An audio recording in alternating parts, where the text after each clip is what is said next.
İndi görürsən ki, uşağı qoyurlar idmana, biraz qolunun gücü artan kimi başlayır yaşlarını döyməyə.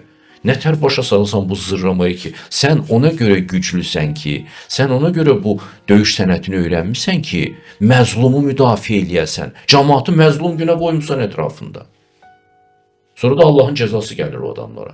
Özü də bilmir ki, niyə gəldi mənim başıma bu iş. Bəs sən insanlara zülm eləyirdin. Dünya Allahsız deyil. O insanların Allahı var.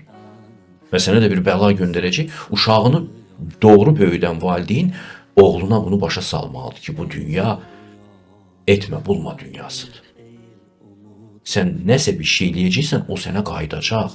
Baxma ki, o adam zəifdir, o uşaq zəifdir, amma onun Allahı çox güclüdür. Cəzalandırar səni, həyatı boşuna fikirləşməginə, əksinə deyir, qorxma, atan sənin dalında durubdur, uşağı da azdırırlar. Uşağa demək lazımdır ki, bizim yer üzündə yaşamağımızın bircə yolu var. Biz həqiqətə və ədalətə qulluq eləməliyik. Allah bizim üçün bu yolu çizibdir. Biz yanlışlığa, zalımlığa, vicdansızlığa gedəndə biz xoşbaxt olmuruq.